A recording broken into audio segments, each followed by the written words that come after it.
문재인 좌익 정권이 추진한 4대강 포해체가 5,280만 톤에 달하는 물을 손실시켜 호남권을 덮친 가뭄 피해를 더 악화시켰다는 분석이 3일 제기됐습니다. 이주환 국민의힘 의원이 한국수자원공사로부터 받은 자료에 따르면 문재인 좌익 정권이 금강, 영산강에 있는 5개 포해체와 상시 개방 결정을 내리면서 총 5,280만 톤의 물 손실이 발생한 것으로 나타났습니다. 이는 평소 물을 채우는 양 최대 수위로 보를 운영했을 경우 확보할 수 있는 물의 양과 포개방 후의 저수량을 비교한 것인데요. 문재인 좌익 정권 시절 민주당을 비롯한 일부 환경단체는 4대강 재자연화를 목적으로 포해체를 요구했습니다. 이명박 정부의 4대강 사업을 뒤집자고 목소리를 높인 것입니다. 이에 4대강 포해체를 추진했던 문재인 좌익 정권의 국가물관리위원회는 2021년 금강의 세종보, 공주보, 영산강의 죽산보의 해체를 의결했습니다. 금강의 백제보와 영산강의 승촌보는 상시 개방하기로 했습니다. 이 같은 결정으로 인해 5,280만 톤에 달하는 물이 손실된 것으로 드러났습니다. 이를 구체적으로 살펴보면 세종보 480만 톤, 공주보 1,390만 톤, 백제보 1,850만 톤, 승촌보 610만 톤, 죽산보 950만 톤의 물이 손실됐습니다. 특히 광주 시민 146만 명의 식수로 공급되는 영산강에서만 1,560만 톤의 물이 손실됐습니다. 성인 1명이 하루 304.7회를 사용한다고 가정했을 때 광주 시민이 약 40일간 사용할 수 있는 물이 사라진 것인데요. 앞으로 가뭄 때문에 발생한 손실은 모조리 문재인과 민주당 일당들에게 손해배상 청구 소송을 해야 할 것 같습니다. 민주당 고민정이 국민의힘 일각에서 제기한 30세 이전 아이 3명을 가진 가장에 대해 병역 면제 방안에 대해 경제활동은 기본적으로 남성들이 하니 병역 면제를 통해 일하게 해주겠다는 전근대적인 꼰대적 발상이다라고 비판했습니다. 고민정은 20대 여성들에 대한 출산 강요와 군 면제 시 아빠가 아이를 키울 수 없는 현실에 대해 지적하고 여성들의 경력 단절에 대한 대책이 없다는 점을 꼬집으며 반대한다는 입장을 밝혔는데요. 이에 대해 정유라 씨는 지난 2일 자신의 페이스북을 통해 고민정은 페미표가 필요하다고 솔직하게 말하라면서 고민정의 발언이 여성들의 표를 노린 정치적 발언이라며 비판하고 나섰습니다. 정유라 씨는 애셋 낳고 키우는데 남자가 군대 가 있는 동안 여자 혼자 일해서 애셋 키우면서 먹여 살린다는 건 여자가 남자보다 10살 이상 많은 성공한 커리어 우먼이면 가능할 수도 있지만 현실은 그렇지 않다고 주장했습니다. 이어 집에서 남편이 무급육아 휴직으로 쉬면 그냥 밥 먹는 큰 애기 하나 더 있는 기분일 것이라며 고민정이 제기한 남성 육아휴직 확대 정책이 여성들을 위한 것이 아니라고 꼬집었습니다. 또 정유라 씨는 애셋을 둔 아빠는 진짜 뼈 빠지게 일해서 먹여 살려야 하기에 군면제 하나 됐다고 딱히 좋아하지 않을 것이라며 애셋 이상 군면제는 남자를 위한 정책이 아닌 애 엄마와 갓난쟁이를 위한 정책이라고 말했습니다. 전광훈 사랑제일교회 담임 목사와 홍준표 대구시장의 설전이 격화하고 있는데요. 홍준표 시장은 그 목회자 전광훈 목사를 숭배하는 사람들은 우리 당을 떠나서 그 교회로 가거라며 웬만하면 한때 반문재인 전선에서 공동투쟁을 했던 터라 그냥 넘어가려고 했는데 이젠 같이 논쟁하는 것조차 민망하다. 더 이상 대꾸하지 않겠다고 경고했습니다.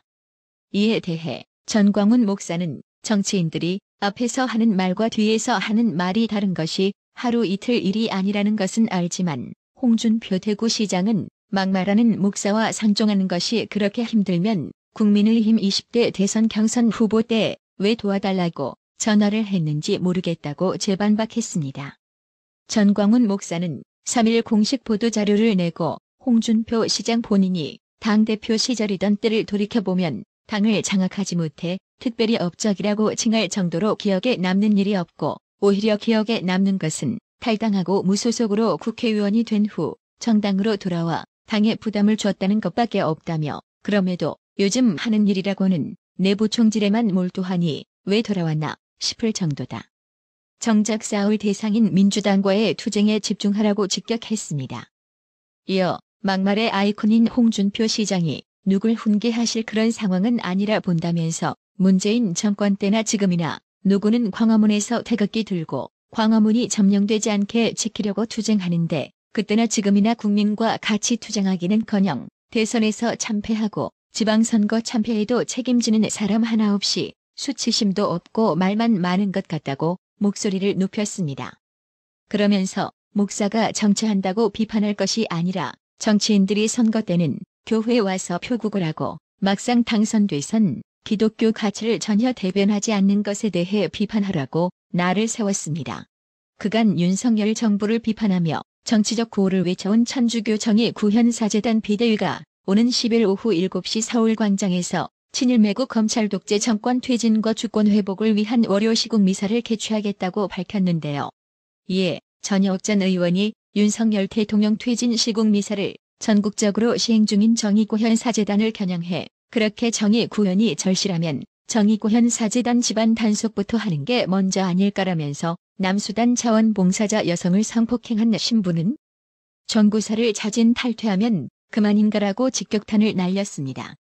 전혁 전 의원은 3일 신부 옷 벗고 정치하라라는 제하의 글을 통해 언제적 정의구현사재단인가? 군사독재 시대 정의구현이지 지금 윤석열 친일독재? 개나 소도 웃는 것을 떠나 가톨릭 신자들이 성당에 발을 끊고 있지 않은가라며 이같이 밝혔습니다. 전혁 전 의원은 신부가 대통령 내외가 추락하기를 비는 자주의 기도를 해도 되는가?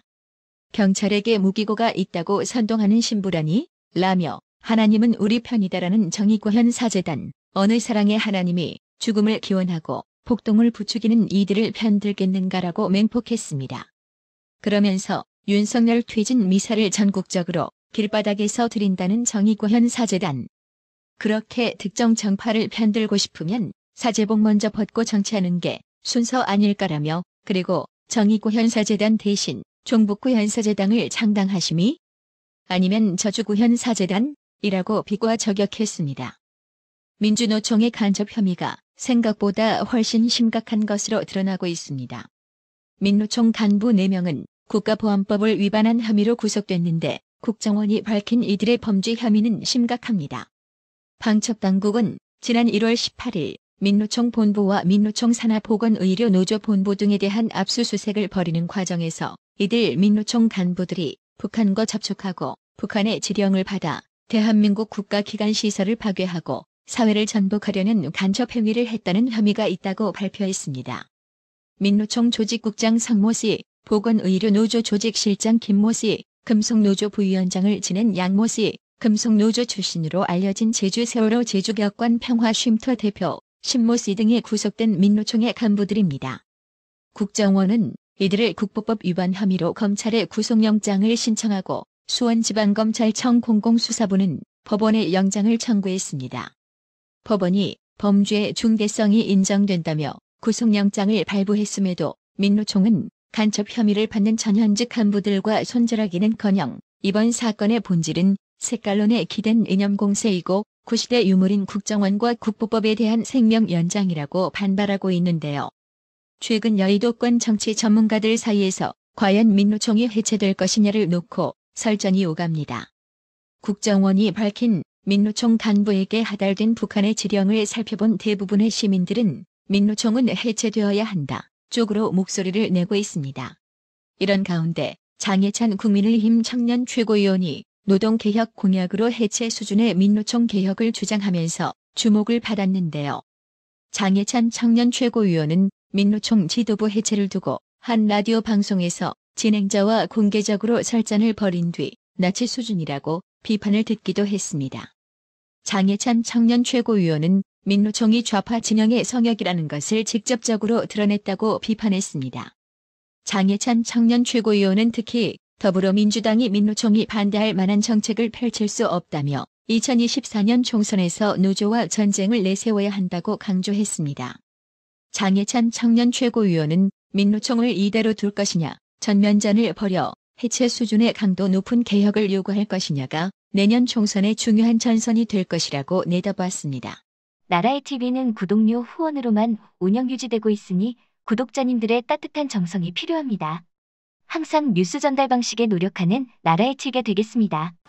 구독 그리고 알람 설정, 뉴스 영상 내용이 좋았다면 좋아요를 클릭해주세요.